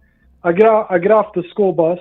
I think, and like I was in 7th or 8th grade. Like I think I mentioned that. But so I'm walking home, and I'm about a block away from my house. I'm walking through my neighborhood, and I'm just slowly walking up, and I'm not thinking anything. I don't think anything's going to happen. So I'm walking up to my street, and I'm sort of up on a hill. So I get up, I'm walking up the hill. I turn the corner onto my street. I'm walk maybe a little ways up toward my house. And the street kind of curves to the right. So as I'm walking up, it's walking up a hill and curving to the right. So anyway, I'm walking up there, and this deer just comes out of my neighbor's backyard and starts running full speed at me. And I'm freaking out because I'm like paralyzed, Oh, it's charging you. Yeah, like it was charging me, and Gotcha. I was like, oh crap, because this thing's like got to be, it has me outweighed, I'm probably whatever. I'm like, this thing's gonna run right into me. It's running right down the sidewalk, and so I was thinking, like, what should I do, because this thing's coming at me fast. I'm like, do I veer off and like jump to the side or something? What'd you do? And so the thing is coming right at me, and I'm like, oh crap, and it veers off right at the last second. Oh, misses me by but I mean, it was probably about 10, 15 feet in front of me, I guess, or something like that. It just veered away from me. That's your crazy. That's your deer story. You played chicken. Yeah, that's my deer story. Chicken with a deer. Yeah, I played chicken with a deer. That's it. Okay. And I wasn't even expecting it. So. Well, I'm happy. It freaked me out. Thank you for leaving with us with that one. It's a little bit of variety tonight, but still deer related. It's a good one. For a second there, I didn't know if he was going to make it. He's just walking some more, and he just went up around walking. So anyway, then he got up and he was walking. Like, damn, I'm waiting for this deer to just jump out of a garbage can, like some kind of a jump scare or something like that. Like, what the hell's about to happen?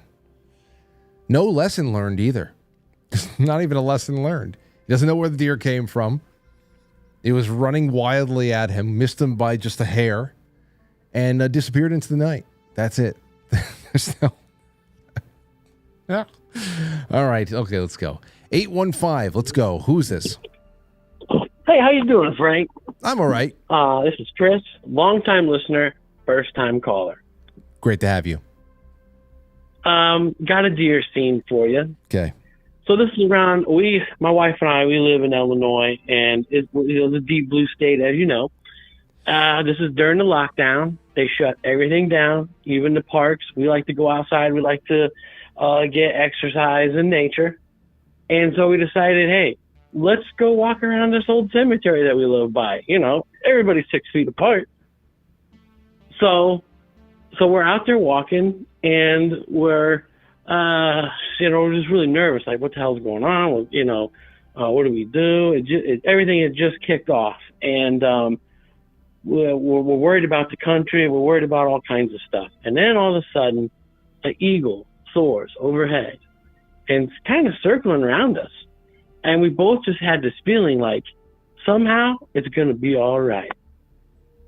That's it. It's especially for Americans to see that eagle every once in a while, or a hawk or something.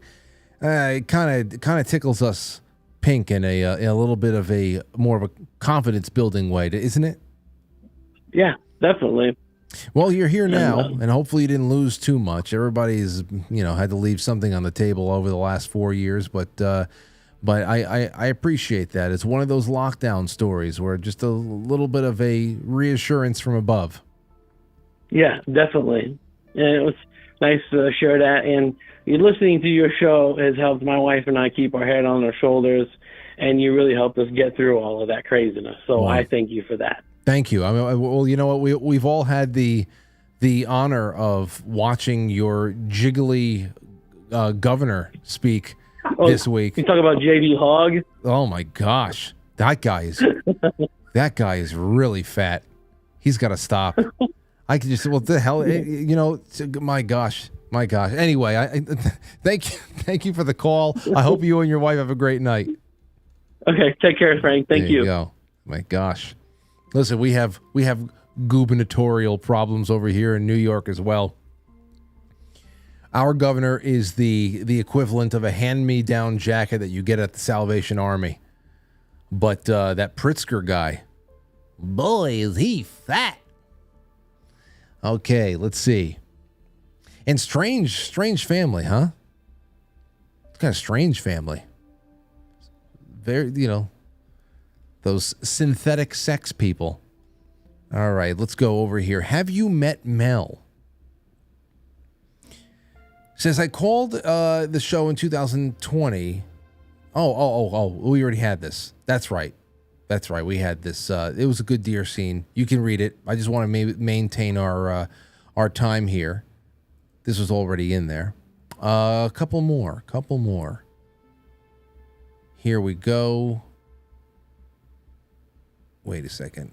Oh, this one just came in. Okay, really quick break. We come back. We take some of your calls, and we're actually going to end a little bit early tonight. It's 8:35, already so great, and I want to read a classic from last year as well. Don't go anywhere. Roland, whatever you're cooking smells fucking delicious. What do you got? Fish and sausage fettuccine. Damn. Smells like some good shit there. Let me get a little nibble. Sorry, Frankie. I'm saving this for someone special. No, I'm just playing with you, Frankie. You got me, a little cocksucker. You almost gave me a heart attack there. Let me get a little taste. Ciao. Fucking tremendous. If I would have known, I would have hired you to cook for me at home. My mother can't cook like this. Nothing but pure shit. Hey, you see Rondell, whatever the fuck his name is? He's got the hot chicks because he's gonna cook. That's what happens, my friends. You're like Rick James in 81. My name's Roland. Whatever the fuck it is, what do you care? Amazing thing about snakes is that they reproduce spontaneously. What do you mean? They have both male and female sex organs. That's why somebody you don't trust, you call a snake. How can you trust a guy who can literally go fuck themselves? To a geologist. Don't you think that expression will come from the Adam and Eve story? When the snake tempted Eve to bite the apple? Hey, snakes were fucking themselves long before Adam and Eve showed up, T.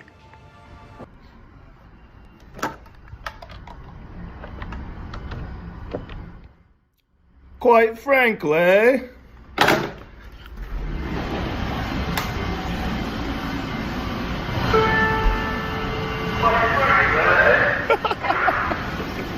Yeah.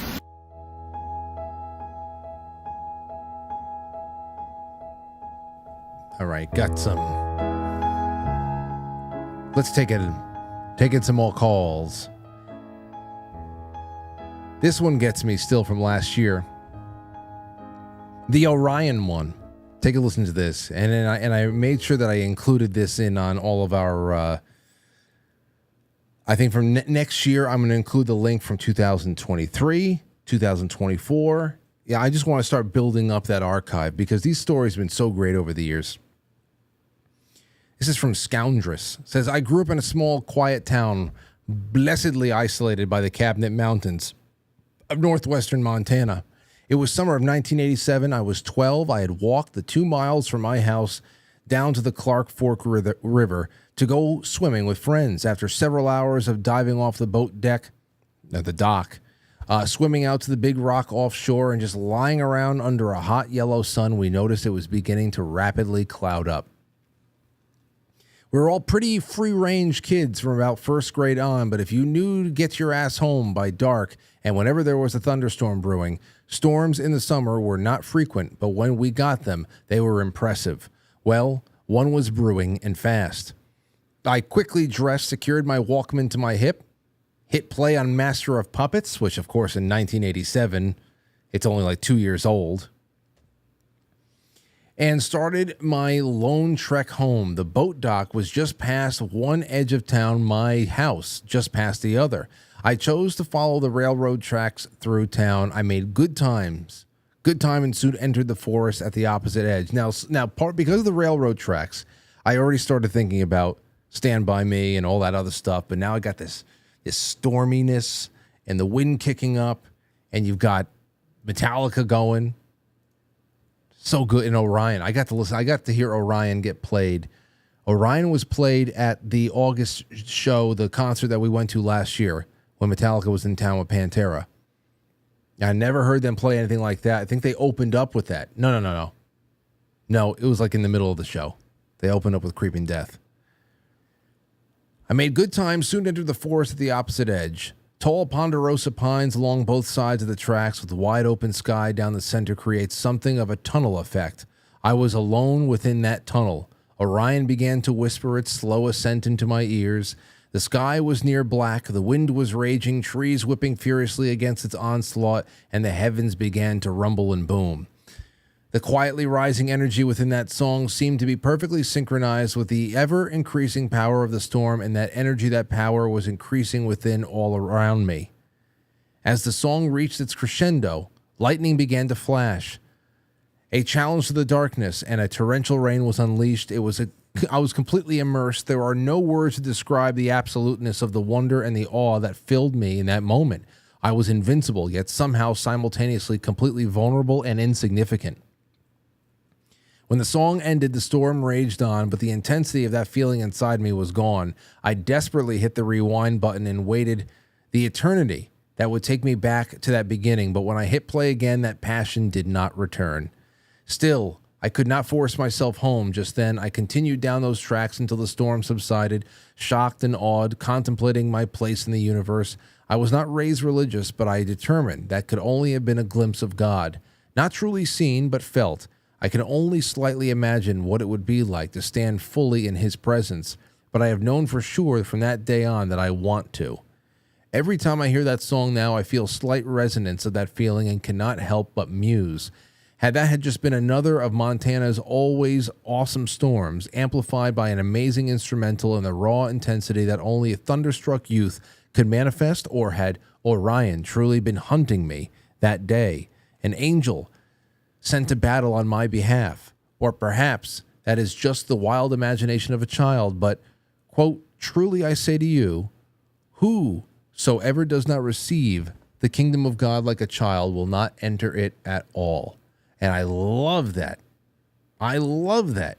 And, Orion was the first instrumental I really, really listened to, and I love, and Master of Puppets album, because we had to work backwards with Metallica. When we started listening to Metallica, we were coming into 6th, 7th, 8th grade, and that's like 1996, 7, 8. So, they're going into their load and reload phase right there. So when we found, Their stuff was hitting the radio. It was like King Nothing and all that. And people were all like, oh, the old Metallica is the way to go. So we had to work backwards. So listening to Orion for the first time in like 1998 and just hearing the palm work, the palm muting with the guitars, I was just wondered about tone of the guitars. And then, I just love the whole idea that, they put out instrumental. And then I started thinking about the story that we just read and being in the middle of a big storm with this thing going. It's just so huge, especially in the middle. Hold on, let's get around here. With lightning going, this would be nuts.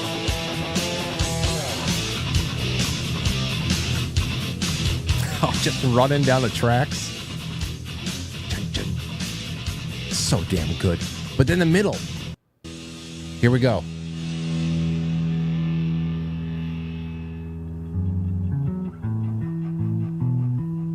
Gonna have to listen to this one now.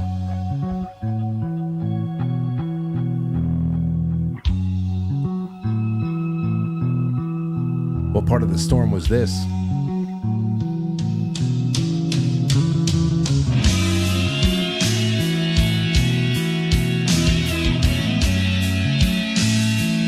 So good.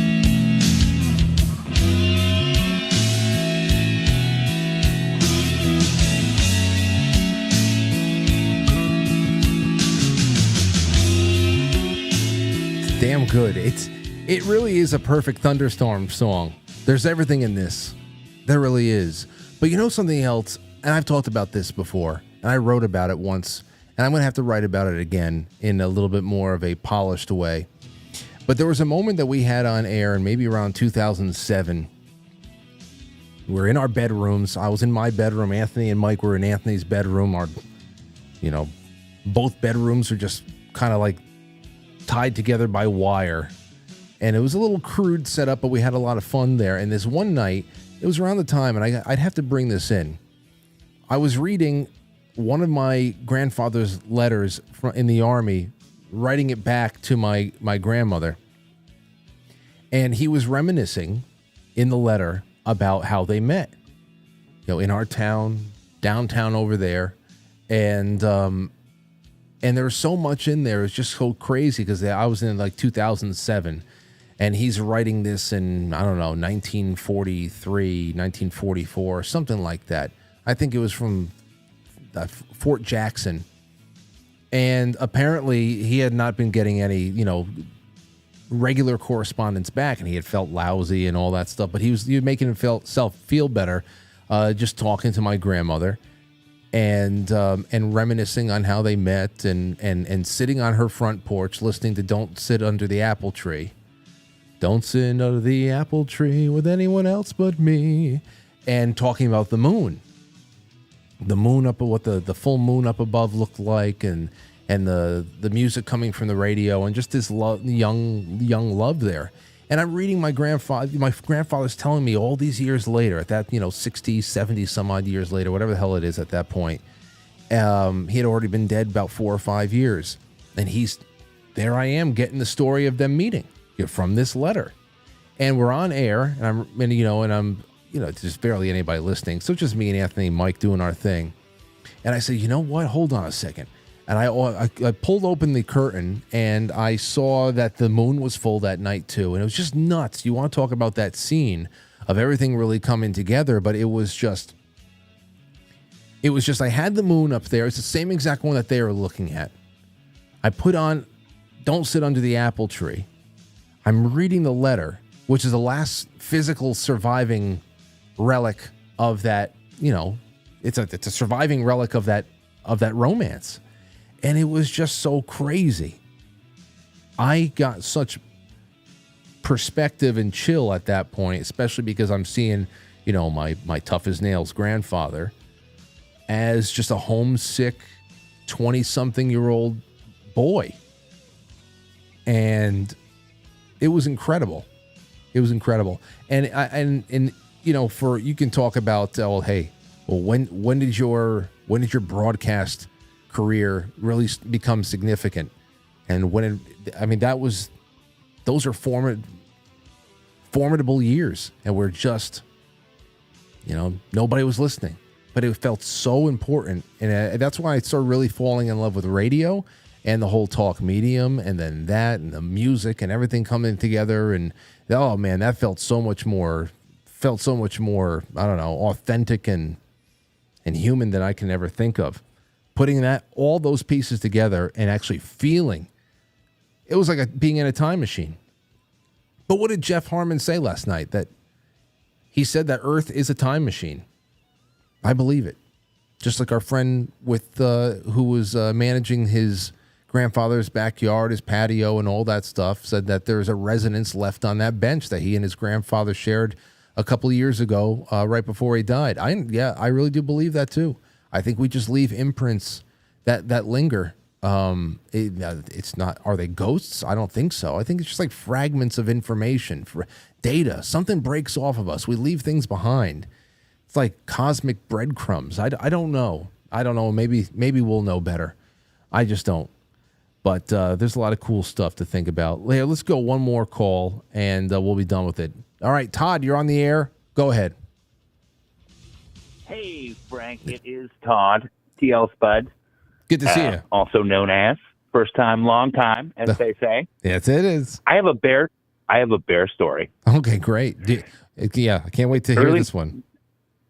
Early 90s. My brother and I are out shooting in the San Bernardino Mountains, and we have a ton of different guns with us. It's kind of a thing to do back in the day, and still is to some extent, but we were really into it back then. And we were just breaking out this Winchester 30-30, one of my favorite guns, lever action. And I was, not to brag, but I could nail a mosquito at 100 yards with this thing, and a man at 300, no problem. And out of bush, we're talking. And out of a bush, we figured we went back and looked at a map. It was about 80 feet away from us, a female bear. And I just know it was a female. I don't know how I can tell you. I know it was a female. Comes out of this bush, and she starts walking right towards us. And she sees us and does the stand up on her back legs and back down. Like, hey, go. And we have nowhere to go. And, of course, I raise the 30-30, and my brother pulls out his cheap-ass llama 9mm, Peruvian Colt that he had back then. And I was like, dude, I don't want to shoot this bear. And she starts coming at us. I mean, she's coming at us, not charging, but coming like, go away. And I look at her, and I've got the gun raised up, and I'm just sweating because this is not a hard shot for me. I mean, I'd put one right through this thing. And I figured if it charged at me, I could get two off with that lever action. And I looked at it, and I was like praying within myself, and I'm like, the bear made eye contact with my eyes, and I'm like, please do not make me shoot you. I know you have a baby. Please go raise your baby. Please don't come one step further, because I'm going to have to shoot you. And I'm just thinking this psionically to this bear. And she stops. And she turns around and she looks behind her. And she stares at us for a second. And I keep the gun down. My brother still got his llama up. He's still ready to, he's still like, oh, what do I do?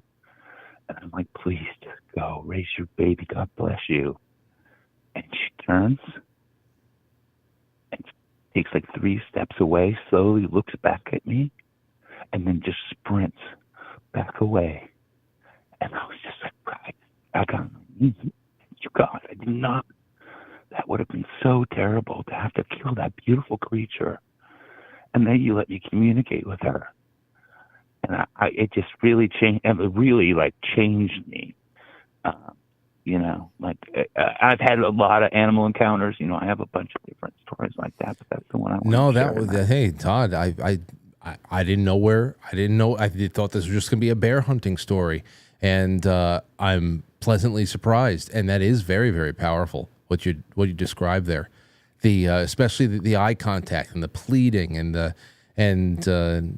not wanting to, because It's just and how aggressive she was. She was so aggressive. I mean, a male bear wouldn't even come out, but she obviously had a baby in that bush or somewhere, and she had felt she had no choice but to come out and face us. And we didn't mean her any harm. We were just there. We were just there to shoot guns. We weren't there to shoot her. And I'm so glad that didn't have to happen. And you came away with something so much more valuable there, a story to last a lifetime, a perspective for a lifetime, too. I thank you for helping me end the show like this, Todd.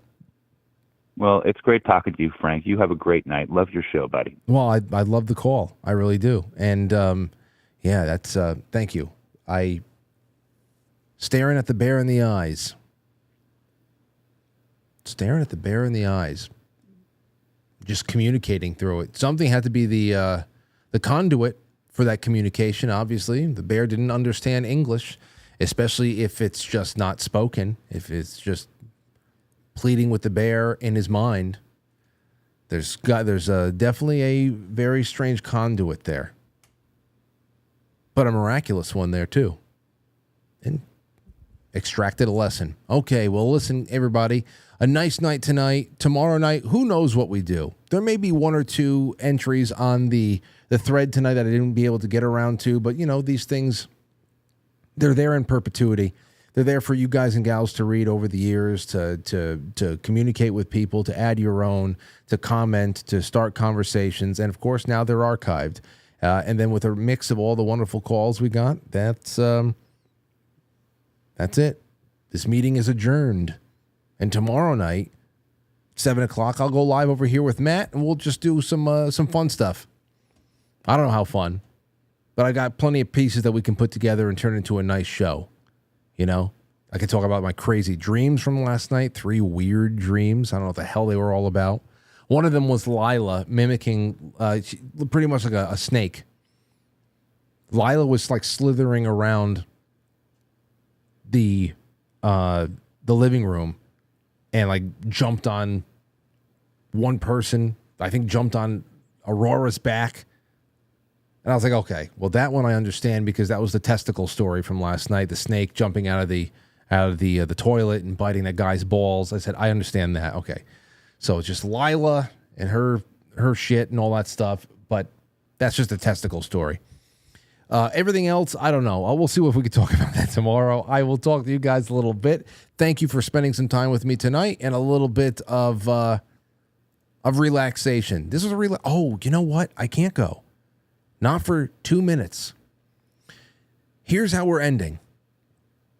This is a deer scene that was submitted to me by Kathy O'Brien. And I'm sorry, I did not see it here. I have loaded it up in my media, and I did not see it. I said, do you have anything for this? She's the only person I asked for a submission tonight. This is what she sent me. This is about 2.5 minutes long. This is Kathy O'Brien. She sent a deer scene in tonight. This is what we're ending with. Here you go. Hey, Frank, I am excited to be able to contribute something to this amazing topic that you've got going on. This is just some facts here. Everybody can figure out for their own, conclude for their own, whatever, but it was absolutely amazing for me. My 60th birthday, 2017, Mark and I had looked forward to it for a long time because that would mean 30 years of MK Ultra mind control versus 30 years of freedom. So we were going to celebrate my 60th birthday big time. Unfortunately, Mark passed away in September prior to my birthday. So by the time my 60th birthday rolled around, I was celebrating the amazing life that I have lived by myself and reflecting on the beautiful, beautiful memories that now filled my mind. My mind was so full of wonderful times with Mark, and I was reflecting on those and took my pet fox for a walk, Sugar. She's a domesticated fox that Mark had many pets like that. He had a zoo license. He was amazing with animals everywhere he went. Wild animals walked with him. Birds landed on him. He was just one of those kind of people. But anyway, I was still reaping the benefit of that and enjoying time with my fox, Sugar, which is anytime with a fox, is amazing. But anyway, she took me for a walk and was definitely on a mission that day and just took off running and pulling me behind on her little leash and took me up to the top of a hill in our backyard and sat down and started staring at the roof of the house. I looked, and there in the snow on my birthday, a sunflower had bloomed on the roof. Our roof is a metal roof, so that even made it more amazing. I just sat there astonished and accepted the gift, the beauty of whatever that miracle was that had happened that Sugar seemed to know about. So that's what happened. That's my story. And thank you for sharing it. I hope it inspires others to look for miracles. Even during the darkest of times, there's miracles unfolding all around us, and nature is usually responsible for them. Thank you. Bye. That's from Kathy O'Brien. Now, I asked her, I said, you got to tell me, do you have any idea how it got there? Was it a bloomed seed? Did somebody, a bird drop a seed over there? What the hell happened? And said, let me see here. The sunflower stayed alive on the roof for months. It lived through the winter into the spring and high winds and thrived right on longer than I ever thought would be possible. Even the mail lady was astounded and would pause to marvel at it living up there for so long. She said, I don't know how it got there. Maybe a bird, whatever the hell it is, but the fact that the sunflower bloomed there in the snow, that is pretty crazy. So that's how we're ending right there with Kathy O'Brien. Nice submission to the show. I appreciate you guys. Let me see here. I actually have I see a Rumble rant. There you go. Ruben, 82, says, driving on a curvy road, I came around the bend and a deer was in the road. I locked up my brakes, stopping inches from it. It started jumping around in shock, and it kicks my hood, denting it, and runs off. There's the deer's there. Yeah. This year, more than any other year before, I got a lot of deer stories. Okay. And not all of them were totally off the mark. Like, they were deer scene stories. There was something there, a lesson, an extraordinary, ordinary moment in life that involved a deer. And other people just have deer stories. So anyway, thank you guys. I'll see you tomorrow night. Have a wonderful evening. I'll catch you on the flip side.